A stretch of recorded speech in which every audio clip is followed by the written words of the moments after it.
Bom dia, igreja. A paz do Senhor. Vamos aproveitar bem esses poucos momentos aqui. Nós possamos mais uma vez sermos ministrados pelo Senhor. Como desde o início a ministração, a restauração está a caminho. Gostaria de ler um trecho bem conhecido, Lucas capítulo 24, verso 13 até o 35. O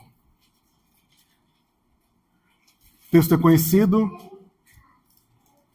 os dois discípulos, no caminho de Emaús.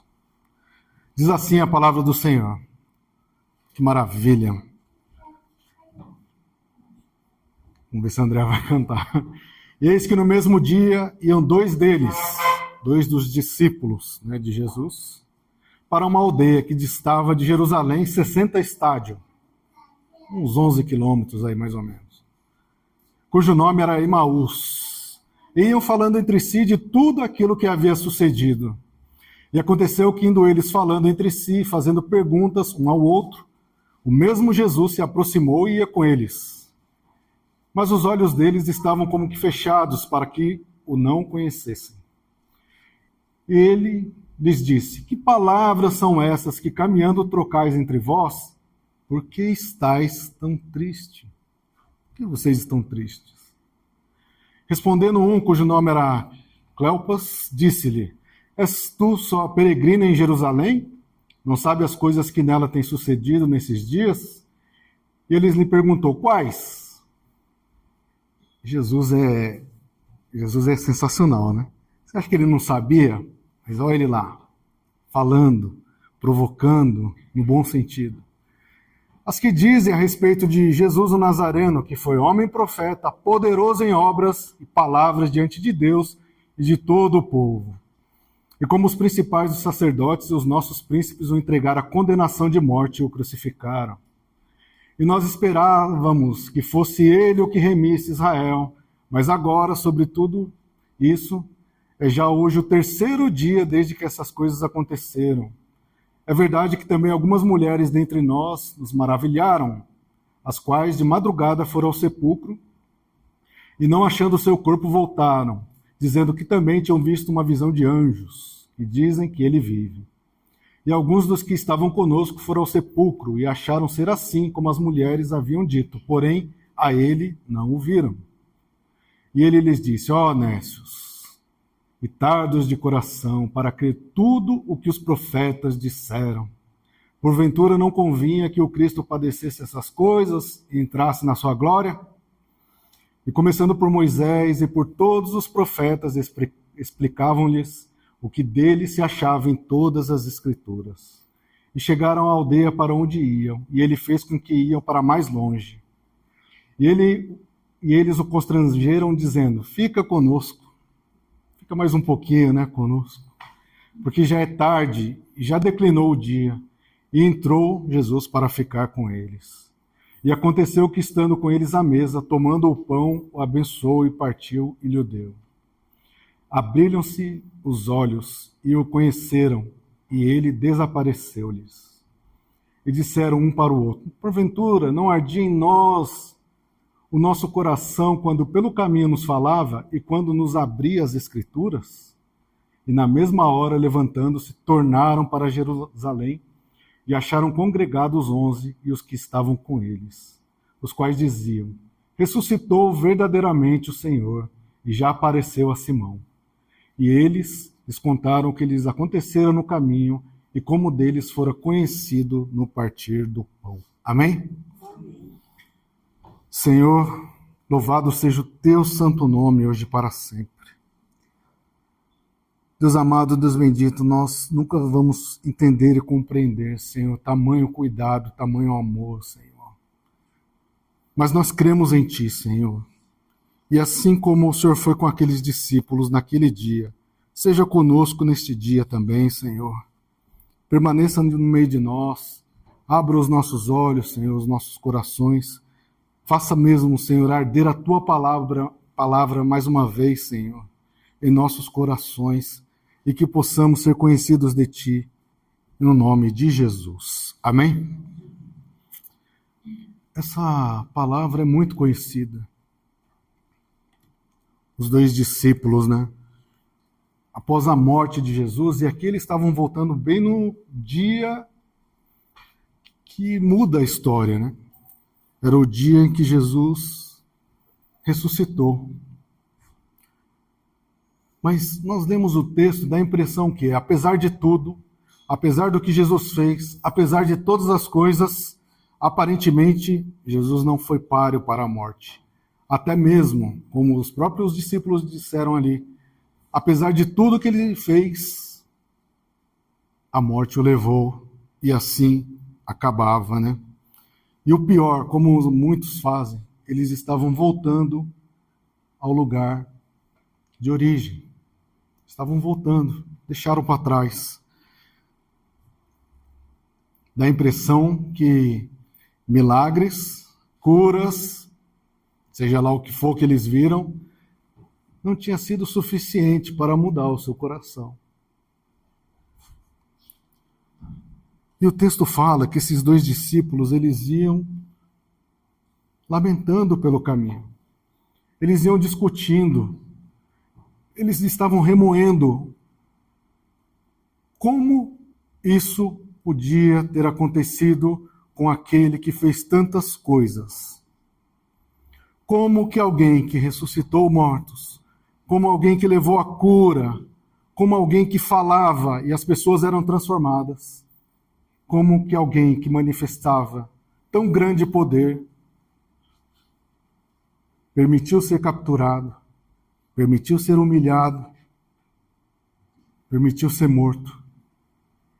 E eles arrazoavam em seu coração. E olha, quando nós não entendemos a palavra do Senhor, eles estavam indo no sentido contrário, eles estavam indo na contramão de onde eles deveriam ter ficado. Aqui já tem uma mensagem importante para nós. Quando não entendemos o propósito de Deus, mesmo quando as coisas parecem diferentes, a gente acaba indo na contramão daquilo que é a vontade do Senhor, como eles estavam fazendo. Em nome de Jesus, nunca permita que isso aconteça em nossas vidas. Mesmo que estejam diferentes, mesmo que pareçam contrárias, mesmo que pareça difícil, permaneça na presença do Senhor. Não saia da presença de Deus, não vá na contramão daquilo que é a vontade do Senhor. E eles estavam voltando porque até um determinado momento eram só coisas boas. Mas agora o negócio mudou. Eles estavam vendo um outro lado. De novo, uma mensagem para nós. Nós temos sido ministrados aqui que a vida com Deus passa por dificuldades. O próprio Jesus falou. E eu sei que é fácil falar, porque quando nós vivemos, é difícil. Mas isso é a vontade de Deus manifestada em sua palavra. Pegue essa palavra.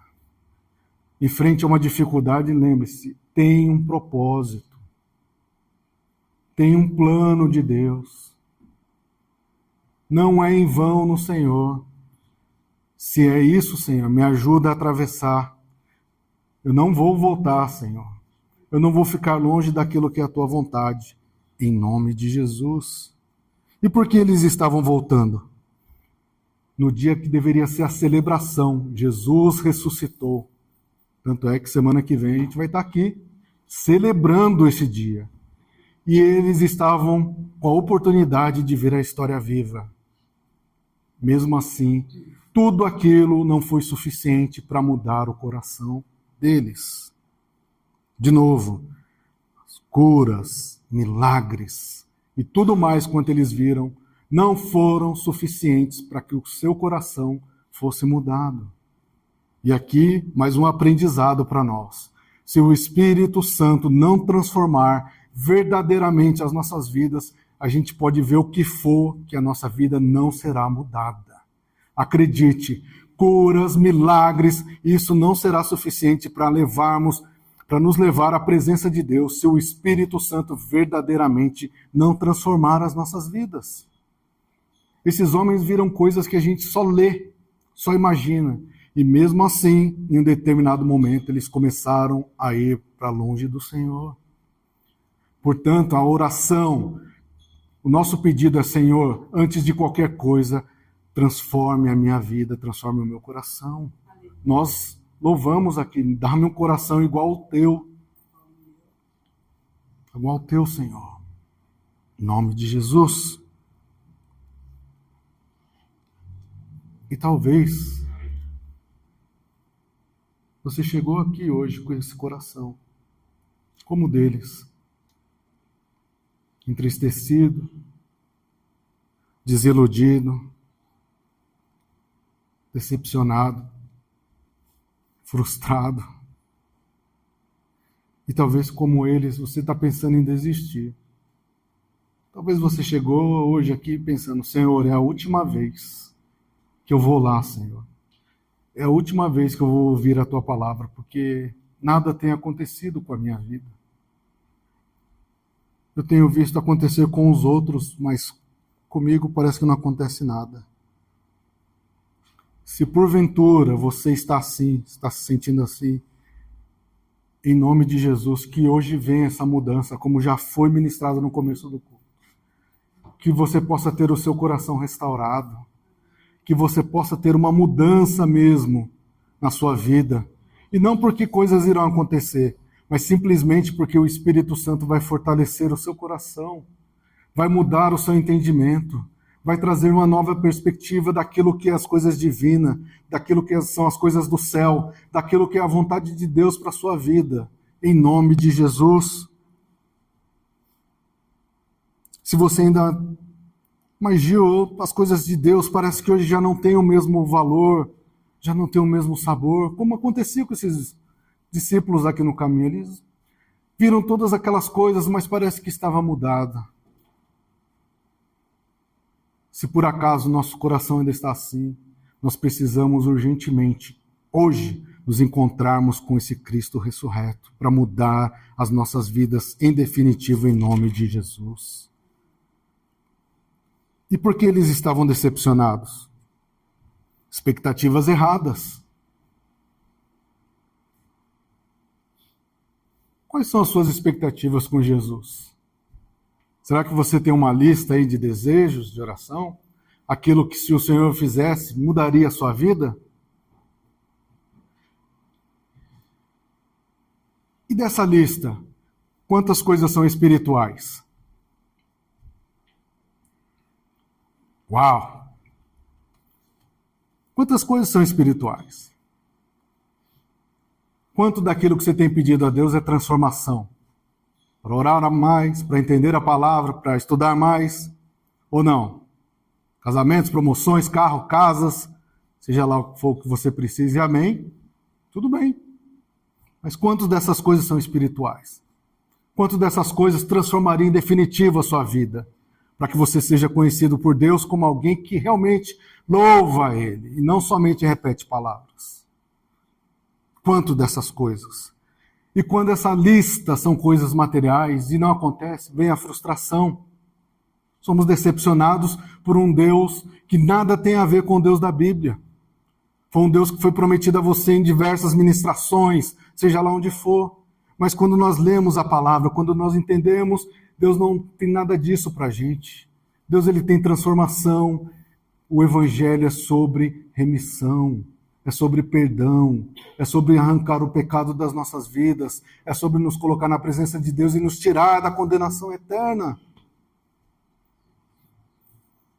E o mais absurdo dessa passagem, na minha opinião, é que eles foram embora no dia da ressurreição, no dia que transformou. Hoje a gente está falando que é 2025, depois de Cristo.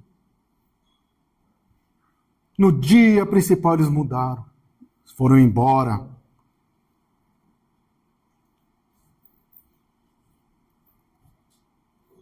E no versículo 16, por favor, Pedro. Olha que interessante essa parte. Mas os olhos deles estavam como que fechados para que não o conhecesse. Você já parou para pensar por que Jesus não permitiu que ele fosse reconhecido por aqueles dois? Já parou para pensar? Você já leu esse texto? Por que Jesus não permitiu?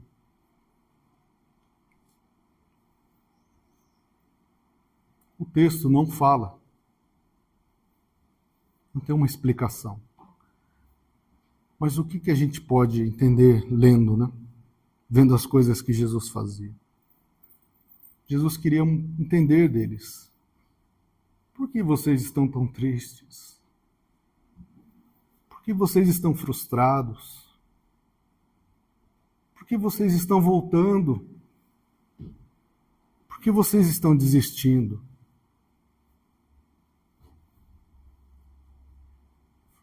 Por que, Gil, você está mudando? Por que, Gil, você está voltando pelo caminho?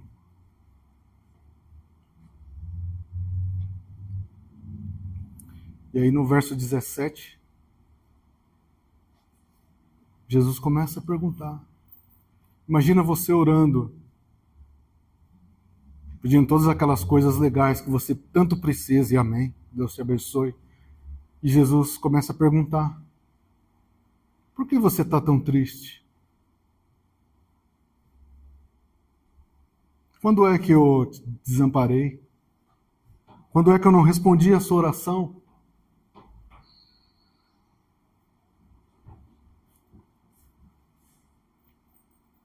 E aí o verso 18. Muitas vezes essa é a nossa reação. Você não está vendo, Jesus? É o que Cleopas falou para Jesus. Você não está sabendo o que está acontecendo? Você não está por dentro das notícias? Você não está ligado? Muitas vezes nós falamos assim para Jesus. Você não está vendo, Senhor, o meu coração? Você não está vendo a minha situação? Você não entende, Senhor, que se o Senhor fizesse isso, mudaria toda a minha vida?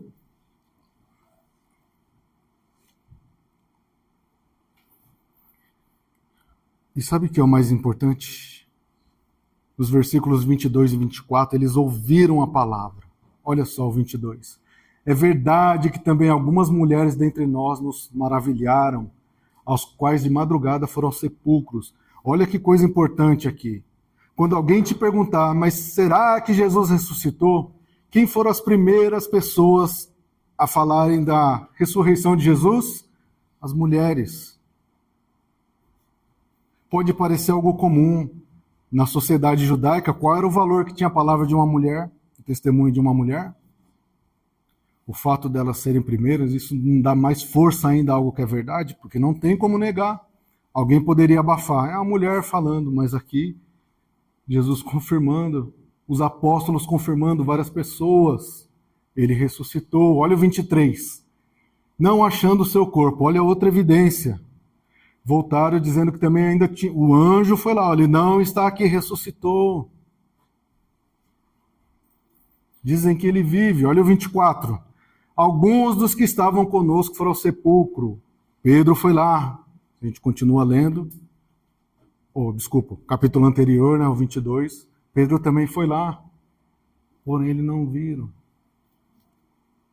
Quantas vezes somos ministrados?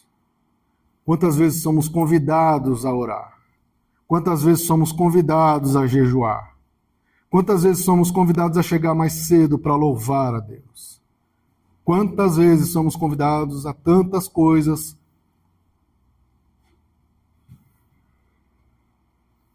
Mas reagimos como os discípulos. Alguém falou. Alguém até falou que ele ressuscitou. Veja como essa palavra é atual. O Senhor tem uma chuva de bênçãos para você. Eu só repeti as palavras. Eu não creio no meu coração não é para os outros. Senhor, dá-me um coração igual ao teu. Eu só repeti a palavra. Falaram lá que dá para mudar o coração, mas eles preferiram não dar ouvidos. E agora algo importante. Antes de criticar esses dois, né? Pode parecer uma crítica. Se fosse eu, tinha voltado. Será? Acho que eu não tinha voltado, provavelmente. Será que eu faria diferente? 12 estavam com Jesus. Olha que 12 era esse. Um traiu. Um deles negou fervorosamente. E 10 sumiram. Apesar do que foi falado, Jesus falou o que ia acontecer. E na hora que o negócio apertou, perto desses 2 aqui, os 12 lá,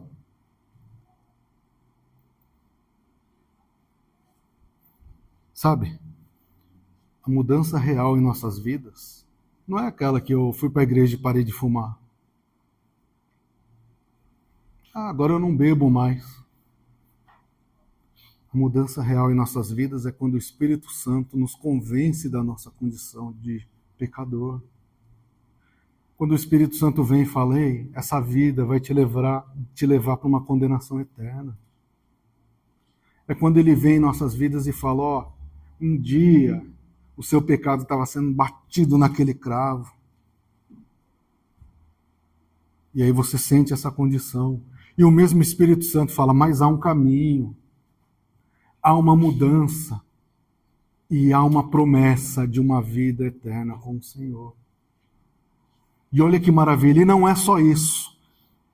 Creia, porque essa bênção pode ser alcançada, pode ser levada para você, para sua casa, para sua família, para todos aqueles que creem em nome de Jesus.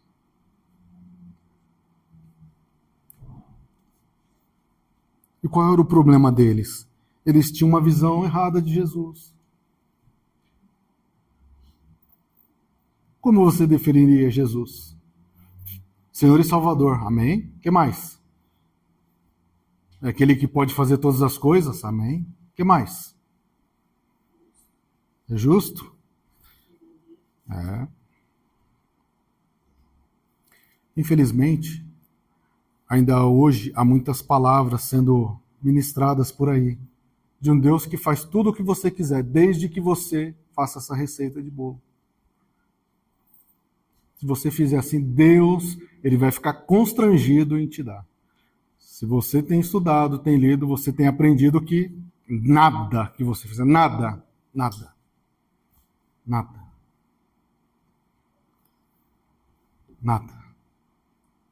pode fazer Deus mudar. Deus, ele vai cumprir o plano dele. E quando a gente não entende isso, frustração. Eu não vim para a igreja, eu vim para a igreja para... nada está acontecendo. Será que nada está acontecendo? Ou será que a restauração está acontecendo no caminho? Primeiro a frustração, depois a presença de Jesus. Sem você perceber, a palavra do Senhor está queimando no seu coração. Aos poucos você vai deixando hábitos. Isso é a verdadeira transformação. Aos poucos. Aquelas coisas já não servem mais para você. Aquilo que você ansiava tanto e desejava tanto já não tem tanto valor, já não é tão principal assim. E eles tinham uma cosmovisão errada. Tanto que eles falam. A gente está decepcionado, porque a gente achava que ele seria aquele que ia remir, ou seja, restaurar Israel. Assim como eles, nós estamos muitas vezes ligados nas coisas terrenas aqui. Eu achei que Jesus da igreja era aquele que me faria, na hora lá da promoção, sai, você é ateu, esse aqui é o meu servo, esse aqui será promovido. Não é assim? Esse é o Jesus, que eu passo em cima do prego, mas o meu pneu não fura, porque Jesus põe a mão. É muito pouco. Sabe, essa semana que se passou, muitas pessoas que têm talvez muito mais fé que eu, vou falar de mim, foram demitidas, receberam diagnósticos. E daí? Agora, e a fé? Está firme com Jesus? E quando chegar a minha vez, pode chegar, eu vou estar firme também? Expectativas erradas podem nos levar à decepção. Cuidado, por isso que até o meu último dia lá, quando tem a última coisa a declarar, Gil, antes de ser levado, leia a palavra. É a única coisa que eu vou falar para você. Leia. quando a gente lê, nós não seremos decepcionados, porque quando a gente lê, vai falar, esse é o Deus que me abençoa como? Me levando para o céu. Esse é o Deus que permitiu que mesmo com essa minha voz horrível, eu ficasse no louvor. Olha que maravilha. Esse é o Deus que mesmo não entendendo as coisas, me permite vir estudar. Opa, minha visão é mudada. Esse é o Deus que mesmo em frente a uma situação onde eu posso me vingar, pisar, finalmente é a minha vez de me vingar. É o Deus que vai lá e muda e fala, não, deixa pra lá, segue a sua vida, abençoado, que Deus também te encontre como me encontrou. Essas são as mudanças reais. Ou pelo menos deveria estar na nossa lista. E se a gente não entende isso, a gente cai como esses discípulos, pragmatismo. Enquanto estava tudo bem, opa, os resultados são bons. Opa, agora o negócio ficou, estão até perseguindo aí, eu vou embora. Essa aqui não é a igreja para mim, enquanto o negócio estava bom. E eu não estou falando que você não pode sair, pode voltar, você pode fazer o que você quiser. Estou falando da situação. Ou ainda, né? E não está funcionando mais. Será que a gente não precisa pôr umas luzes aqui diferentes? Né? Encher de telões aqui. Vamos alugar uma banda para fazer o louvor, mudar o negócio. Você vai ver como vai encher aqui. Mataram Jesus, não teve jeito. Vamos mudar o negócio aqui. Ou ainda, o nosso materialismo. Pedro, por favor, versículo 21. Ou estamos pensando somente em nossas posses ou em nosso conforto? Nós esperávamos que fosse ele o que remisse Israel, mas agora, sobre tudo isso, olha a pressa desses discípulos. É já hoje o terceiro dia e nada. Terceiro dia e não vinha nada da minha bênção. E aí, o que eu faço? Terceiro dia já. Foi prometido para mim que Deus vai te responder hoje. Sabe por que eu li lá que Elias orou e desceu fogo? Foi só daquela vez. Me mostra outro lugar que orou e veio fogo. É já o terceiro dia desde que essas coisas aconteceram. Cuidado. E o detalhe daqui é por falta de conhecimento. Aconteceu exatamente como Jesus prometeu. No terceiro dia vão derrubar o templo, mas ao terceiro dia eu vou voltar. O templo será restaurado. Mas olha o entendimento errado. Eles acharam que Jesus ia voltar, a espada ia mandar raio em todo mundo. A transformação em nossas vidas passa por algumas etapas. E é importante entender para não ficarmos frustrados. Materialismo. O reino de Israel, eu quero pertencer a esse reino. Ou é ainda a parte das ciências. Não. Vou ignorar o sobrenatural de Deus. Eu não vi o corpo, não vi nada. Ou também o contrário. Não, se não for o sobrenatural, não vale. Eu quero ser curado, mas tem que ser sobrenatural. Senão não vale. Mas aí a gente vê a atuação de Jesus. O verso 15 diz que Jesus se aproximou deles. Olha a diferença. Como é que a gente gostaria que fosse? Até eu. Jesus aparecesse aqui no meio agora. Oh, que maravilha. Só todo mundo saindo correndo. Não é assim? Não é assim? É um anjo, Senhor. Aqui parece um tronos aqui na hora, que é um anjo. Oh, esse não é anjo, não. Não é aquele bonito, forte, né? Das estátuas. Mas olha Jesus, verso 15, fala que Jesus se aproximou deles. Chegou e foi falando. Isso acontece no culto, a gente não percebe, mas a palavra vai sendo ministrada. Quando você ouve um louvor lá, a gente acha que é um louvor aleatório, o Senhor falando conosco. E o mais sensacional dessa palavra é que Jesus alcançou a eles no momento de desânimo. Por isso não desista. Estou desanimado, enfraquecido, decepcionado. Olha a mão do Senhor, Isaías 59, ó, indo ao seu resgate. Se aproximou deles. E aí a gente vê no verso 16 a 19 que Jesus começa a interagir. Por que você está triste? O que aconteceu? E vai. E Jesus começa a questionar, a provocar. É como se Jesus falasse: onde que eu falhei com você? Onde que eu prometi isso para você? Quando foi que a minha palavra caiu por terra? Quando foi que caiu por terra? E até que, quando a gente continua, versos 25 até o 27, ele abre os nossos olhos. Primeiro ele chama a atenção: ó, eu falei que essas coisas iam acontecer. Vocês demoram para entender. Olha o 26. Não convinha que passasse essas coisas? Não convinha que essas provas, essas lutas acontecessem na sua vida? Questiona Jesus, ele está falando que vai acontecer.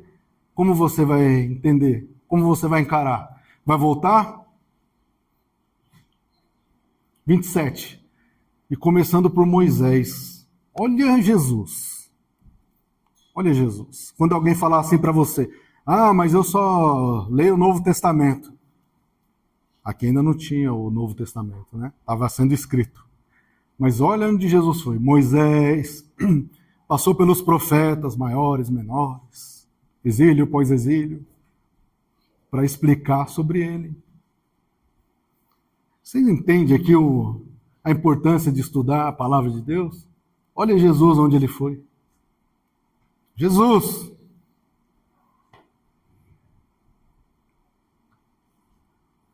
E aí, verso 28. Depois de tudo isso, primeiro ele provoca, primeiro ele dá aquele choque, ele chama a atenção, mas ele traz a nossa vida para a comunhão. Olha só. Chegaram à aldeia para onde ele, como se ele não fosse ficar com a gente. Mas aí vem a nossa oração, olha o 29, desculpa. E o constrangeram dizendo, e pediram: Senhor, fica conosco mais um pouquinho. Essa é a nossa oração. Senhor, nesse dia, fica conosco mesmo, Senhor. Abençoa esse culto, abençoa as nossas vidas. Abençoa, será a minha família que não está toda aqui, mas que a tua mão poderosa também vai ao resgate, Senhor. Fica conosco, Senhor. Ou 30. E aconteceu que, estando ele à mesa, tomando o pão, partiu, abençoou. Esse é o nosso Deus. Ele nos abençoa da maneira que a gente não imagina. Creia que é a bênção do Senhor. E o 31. Abriram-se-lhe então os olhos e conheceu. Opa, eu li a palavra, estou sendo alimentado, e aí meus olhos espirituais são abertos. Agora eu entendi o que o Senhor quis dizer aqui, Senhor. Agora eu entendi. Portanto, com Jesus é que acontece a restauração plena. É durante o caminho, durante todo o caminho. E depois do encontro com Jesus, o que diz a palavra? Eles voltaram. Pode passar, Pedro, por favor. Eles entenderam, ó, quando li as Escrituras, olha o efeito da palavra em nossas vidas. Pode ir. Na mesma hora, vamos amanhã, na mesma hora, levantando, se tornaram. Tá bom, Jesus, eu vou voltar aos teus pés. Eu vou voltar, Senhor, a ficar na tua presença. Eu vou voltar, Senhor, a fazer aquilo que o Senhor me pediu. No teu nome, Jesus, me ajuda. Os olhos foram abertos, eles entenderam sobre o Senhor e voltaram novamente a ficar na presença de Jesus. Amém? Olha que interessante. E não estou falando que nada disso é errado, não me entenda mal. Eles testemunharam tantas coisas, mas foi quando o Senhor ministrou, quando eles entenderam a palavra, ali eles foram mudados verdadeiramente e voltaram para a presença do Senhor. E agora eu falo sem nenhum problema, não se apegue tanto a algumas coisas. Mas enquanto você estiver aqui firmado nessa palavra, pode vir o que for, você não vai voltar pelo caminho de Emaús. Você vai continuar firme na presença de Deus. Portanto, se esforce para que a palavra fique enraizada em sua vida em nome de Jesus. Por isso que a gente insiste tanto, venha nos estudos, se possível. Aprenda a palavra, questione, pergunte, não fique com dúvidas. Viu esse trecho? O próprio Jesus, a palavra fez arder no coração dos discípulos. Jesus foi lá desde Moisés e explicou tudo. Se está difícil, olhe para a cruz. Olhe sempre para a cruz de Cristo. Amém? Sempre para a cruz de Cristo. É lá que acontecem as coisas. É lá. E tudo isso aqui vai passar, viu? Eu sei que a gente tem um apego danado aqui, mas tudo isso aqui vai passar. Mas se a nossa vida estiver em Cristo, não vai fazer diferença alguma. Talvez alguns anos difíceis, mas nada se compara ao que está preparado no porvir. Amém? Lembre-se, a restauração está no caminho. Então, aquele que for fiel até o fim, não volte. Amém? Nós escolhemos, o Senhor nos chamou, portanto vamos até o fim, em nome de Jesus. Senhor, louvado e engrandecido seja o teu nome, Senhor, hoje e para sempre. Senhor, nós somos tão presos, Senhor, a algumas coisas, Pai. Os nossos olhos, os nossos corações, Pai, ainda são tão terrenos. Mas que o Senhor possa, Senhor, restaurar, Pai. Que durante este caminho, esta caminhada, não permita, Senhor, que a gente volte, Pai. Que a gente esteja na contramão, mas que antes possamos estar em Tua presença, Senhor, ajoelhados, Senhor, rendidos a Ti, Senhor. Que nós possamos ter a motivação correta, Senhor, que as nossas expectativas estejam ligadas em Ti, Senhor, conforme os Teus planos. Nos ajuda mesmo, Senhor, a entender, compreender e principalmente praticar a Tua palavra, Senhor. E que as outras coisas que acontecerão, Senhor, seja para Te honrar e Te glorificar. E que no momento difícil, Senhor, e eles virão, que nós possamos continuar firmes em Tua presença e Te glorificar e bendizer o Teu santo nome. Deus amado, Deus bendito, obrigado, Senhor. Assim como o Senhor foi na vida desses 2 discípulos, o Senhor, em 3 dias, fez tantas coisas, mas o Senhor visitou aqueles 2 discípulos. 2 discípulos, o Senhor investiu ali 2 horas o ensinando. Nós Te agradecemos, Senhor, por esses poucos momentos o Senhor está aqui nos ensinando também. Que a Tua graça, Senhor, e a Tua misericórdia permaneça no meio de nós, hoje e para todo sempre. É o que nós Te pedimos e Te agradecemos no nome de Jesus. Amém. Que Deus vos abençoe. Amém.